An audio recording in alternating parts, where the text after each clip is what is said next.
If you are reading this, then I am dead, and you are standing aboard a derelict Cyclone-class patrol ship, the USS Mistral, with her engines dead and her electrical systems non-functional. Was the XO of this vessel, Lieutenant Commander Ryan Simmons. Please read this carefully. If you are an officer or enlisted man in the United States Navy, this is an order. Scuttle this vessel immediately. Do not finish this letter. Get off the Mistral at once and send her down. Consider this a quarantine scenario. All hands are likely dead. God help you if they are not. We are 8 days out of Kirkwall, tracking an intermittent and scrambled distress call from what appeared to be an Icelandic fishing vessel, the Magnus Daughter, deep in the no-fishing zone of the North Sea. We found the vessel, or rather, we found a mile-wide streak of oil and fragments, the largest of them still burning. The night before, the enlisted man on watch had reported seeing a flash of light on the horizon. The Magnus Daughter's crew was nowhere to be found, except for one lone fisherman, unburned and floating at the far end of the debris field. He had been shot in the forehead with a small caliber revolver. When we fished his pale blue corpse from the frigid water, he was still clutching a fishing knife in one clamped hand. What we were able to piece together from the fragmented and confounding evidence was that, for reasons unknown, the crew had been in conflict, resulting in the murder of at least one sailor and the eventual sabotage and destruction of the ship. Visibility was only a few hundred feet as we spent the next day drifting silently among the debris in hopes of finding a survivor. The crew was already visibly shaken by the discovery. The grim dread of the fog and lone smoldering pieces of the Magnus Daughter that collided with our hull unsettled even the most seasoned of us. We had expected an easy cruise and the simple retrieval of a dozen thankful Icelandic fishermen. What we got at first was a silent and oil-slick-coated sea, a single corpse, and more than a few nagging questions. The Mistral had just been serviced after an extended tour with the Atlantic Fleet in Bahrain before her transfer to the North Sea. She was in good running order, so I can only assume that the initial mechanical failure was an act of sabotage or of some external force. It happened the first night when our final sweep had been completed and we returned to the site of the Magnus Daughter's first transmission. There was nothing initially remarkable about the spot. A cold and lonely set of coordinates and little else. I was in my cabin, just settling down, when the call sounded from the captain, offering little information. Just a stern order to meet him on deck. Dressing quickly, I emerged from my cabin into a cloud of palpable unease and fear. The enlisted men and the junior officers were coursing through the ship towards the deck like panicked rats. No one made eye contact or spoke. There was none of the usual gallows humor or camaraderie that bubbles up in situations of limited information. Just a grim inertia that pulled us out into the Arctic night. On deck, the night was unnaturally clear and cold, and the bright of the stars burned in the frosty air. Around us in every direction, just a few hundred yards away, the fog and clouds whirled as if held at bay by our presence. The captain was at the railing, leaning over along with the men on watch. I approached him, suddenly desperate and panicked to know what was happening. When I saw it, the light flooding up from beneath us. The sea was flat, like the surface of a mirror. The water was black, reflecting the pale pinpricks of the stars. But beneath the surface, something glowed with a cold light. Pulsating shapes of violet, green, and deep cobalt blue shone from beneath. They flowed and merged and shimmered silently, deep below the glassy sea. We stared. 24 men and women, struck dumb and horrified by the sight. There was a sense of scale that emerged from the fluid movement of the lights. They seemed to be many fathoms beneath us, which would make them terribly large and impossibly fast. There were no solid shapes and no disturbance of the water, just a deep field of liquid flowing light. We watched for what seemed like hours, entranced by the mesmerizing ballet of cold light, a mirror reflection of northern lights. When it ended, abruptly, there were 3 almost simultaneous events. First, the lights seemed to contract, each mote freezing in place and collapsing like the iris of an eye in bright sunlight. Secondly, there was a tremor in the air that first raised the hair on the back of my neck. As the ghostly lights winked out of existence, it rose in intensity, until I thought my eyeballs might shake their way out of my head. Through the fog of sudden pain, I heard a noise rising above Arctic wind, a humming vibration from the Mistral herself that matched the electric shuddering in my skull. It was as if every light bulb aboard the Mistral was suddenly flushed with power, flaring bright and buzzing noisily in their housings. And when the wine had reached a fever pitch, they began to pop and shatter among a shatter of sparks. From start to finish, it lasted less than 2 seconds, and we were left floating silently in the dark waters, beneath the starry sky, on a dead and crippled boat. The damage was invisible, without any obvious cause, and total. Nothing aboard the Mistral worked. Each carefully crafted system of multiple redundancies had crumbled. Every light was shattered, and even the replacement bulbs and the small flashlights we all carried held fused in useless filaments. Satellite phones, shortwave radios, all means of communication were useless bricks of plastic and wire. Every battery was dead. Every stereo system was silent. We were adrift, without sail or engine, isolated from the world by 100 miles of black and silent sea. The crew moved through the ship that first night like moles, fumbling through dark corridors with only a few pale green chemical lights to check each system.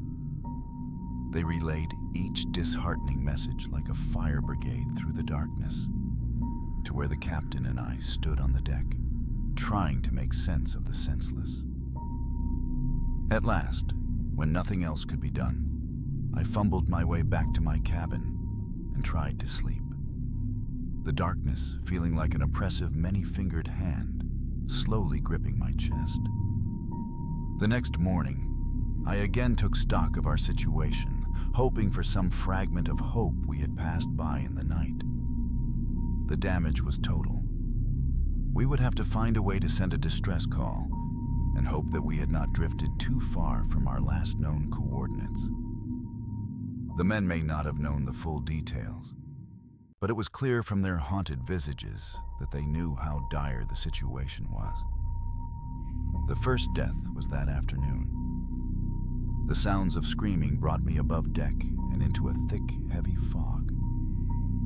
High in the gloom, I could see bright burning specks of light descending slowly. My stomach turned. It was 2 signal flares drifting uselessly through the haze.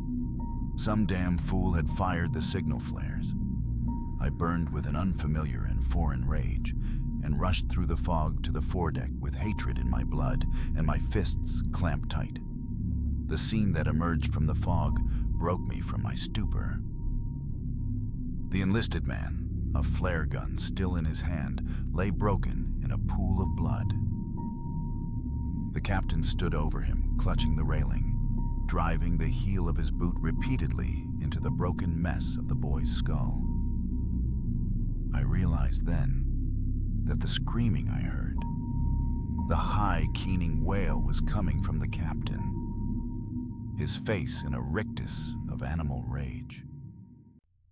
Around them was a small crowd, standing motionless and silent. watching like sentinels. The captain turned to see me and dropped into a crouch, his fingers wrapping around the flare gun, and he raised it level with my eyes. We stared for a long moment at each other, our eyes locked as he panted heavily, his face lightly spattered with blood. The only sound was the wet, gurgling exhale of the enlisted man's death rattle, a bubble of blood forming on his ruined face. I'd served with this man for nearly a decade. This was not the man I knew. This was a hollow simulacrum, filled with violence and terror. I spoke to him then.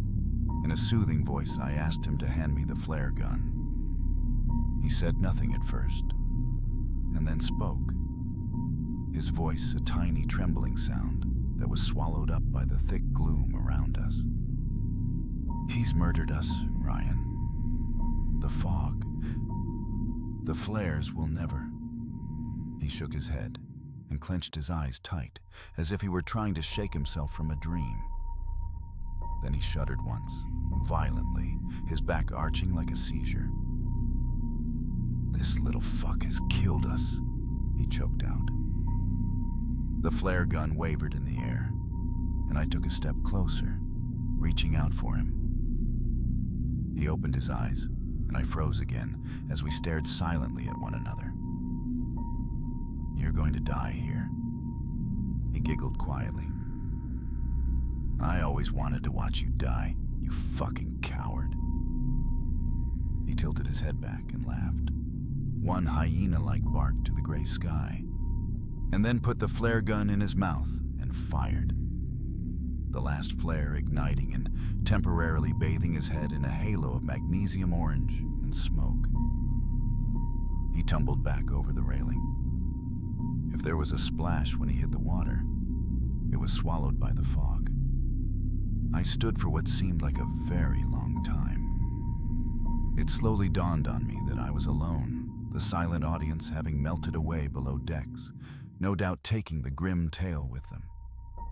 I feared for morale, an absurd concern, I realize now, but could not move from the spot, as if sheer force of will would cause the sea to regurgitate this man, my friend. The first gunshot broke me from my reverie. In the emergency lockers, I found that a handful of flare guns remained, and I stuffed one into each pocket and entered the dim passageway to below deck. Over the hollow retort of gunshots, other muffled sounds began to emerge. The choking sobs, the screams of pain and anger, all bringing the faint impression of the copper smell of blood. The dark was oppressive and thick as my heart rose in my chest. The pale fading light of the chemical glow sticks that hung at regular intervals illuminated the bare corridor, and I moved slowly toward my cabin.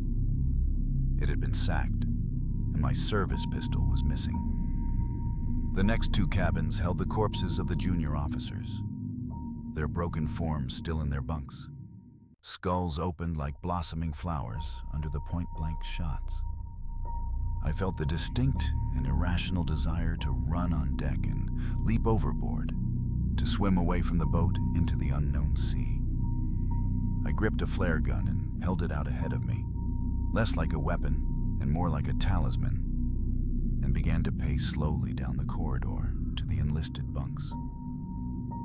The door was wide open, and the smell of blood and fear and shit was nauseating. As my eyes slowly adjusted to the dim, I saw a field of bodies, torn, shredded, and shattered by bullets and makeshift clubs.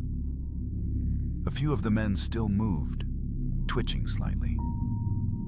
I watched in frozen terror as one man, his face a mask of blood and rage, turned up his head to regard me, and with a weak cry of rage, began to drag himself with his arms, trailing a broken and shattered leg towards me. From the shadows, another form pounced on him, a boot digging into the wounded man's back with a wet cracking sound. I recognized the attacker's face in the green chemical dim, a quiet and bookish young man. Like the captain, this was not the man I knew. This was a beast that wore his skin. He reached down and grabbed the wounded man's jaw, thumb slipping into his mouth. The wounded man growled, a feral, mindless sound, and tried to bite down, but his attacker gripped tight and pulled. The jaw came off with the sound of tearing tendons and an ululating shriek that vanished into the air. I was no longer breathing, holding silently at the entrance, but the attacker snapped his head up to see me, nostrils flaring. The jawbone hit the floor with a meaty sound, and he lunged toward me with silent animal grace. I fired the flare gun, and it hit him square in the chest. His shirt caught fire, and all air escaped his lungs with a sudden forceful exhale. But impossibly, he continued on towards me. As I passed through the portal and slammed the door, the fire had climbed into his hair, and he was squealing now, his clawed hands still outstretched towards me.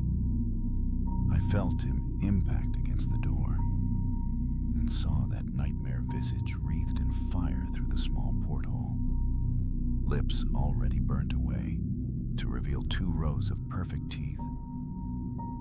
He wailed and began to smash his burning form against the door. Once, twice, 3 times, and then silence. I raised my eyes to the porthole and saw only the faint image of the burning shape as it disappeared into the darkness. All conscious thought evaporated, and I fled from that charnel house. I have barricaded all entrances to below deck now, and have doomed myself to slow death at the hands of the enveloping cold. I can still hear the living ones down there, screaming and banging on the doors. They are not the men that I knew. I console myself with this thought as I leave them in the dark to starve or murder each other.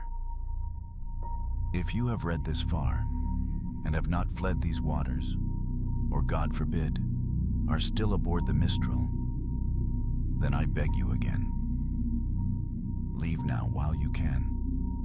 Do not look below deck. There are none of us left to save, and certainly none worth saving. It's cold now, and the fading day surrendering the wan gray light to the dark. There are no stars this night, nothing but the heavy blanket of night. If I could get below, I would find some way of destroying the Mistral, like the brave men of the Magnusdotter. But it's too late. The most I can make of my last moments, as all feeling flees my extremities and writing becomes impossible, is a warning. Please, send us into the deep, tell no one you found us, and never return. There are things and primal desires older than man, and forces beyond the grasp of our simple minds. And they dwell here, beneath the frozen sea. This has been Red Mirror. If the story stayed with you, like the video, leave a comment and subscribe for more tales from the deep. Until next time, keep your lights on.